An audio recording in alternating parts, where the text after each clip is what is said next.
2 பேருக்கும் பால்ல 5 பீஸ் மாத்திரை போட்டு கலந்து குடுத்துருக்கேன். நல்லா ஆனா அவங்க பார்க்க தூங்குற மாதிரி இருக்கு. ஆனா நாளைக்கு வச்சுட்டு போட்டு வச்சிருக்கேன். செத்துட்டாங்களா? என்னாச்சு? குழந்தைங்க 2 பேருக்கும் பால்ல 5 பீஸ் மாத்திரை போட்டு கலந்து குடுத்துருக்கேன். நல்லா ஆனா அவங்க பார்க்க தூங்குற மாதிரி இருக்கு. ஆனா நாளைக்கு வச்சுட்டு போட்டு வச்சிருக்கேன். செத்துட்டாங்களா? 5 மாத்திரை போட்டிருக்கேன். ஆனா தூங்குற மாதிரி தான் இருக்காங்க.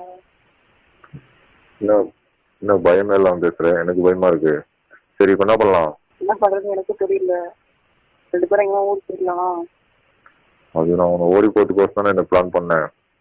ஹவுஸ் ஓனர் இருக்காங்களா பாரு. அது 11 மணி ஆகுது. யாரும் அவங்களும் இருக்க மாட்டாங்க. யாருமே இல்லைல்ல வெளியே? யாரும் இல்ல. எனக்கும் ஹோட்டல்ல வேலை முடிய போகுது. முடிஞ்சிச்சு, நானும் வரேன். உங்க வீட்டுக்காரர் வருவாரா இப்போ? வருவாரா என்னன்னு தெரியல எனக்கு. சரி, வரலன்னா எனக்கு ஃபோன் பண்ணு. நான் சொல்ற இடம் வந்துடு. நம்ம காலைல ஓடி போயிடலாம். ஓகே. கேக்குதா இல்லையா? கேக்குது. பைட்டா திருதுன்னு முடிக்காத. லைட்லாம் ஆஃப் பண்ணி வை. சரி ஓகே.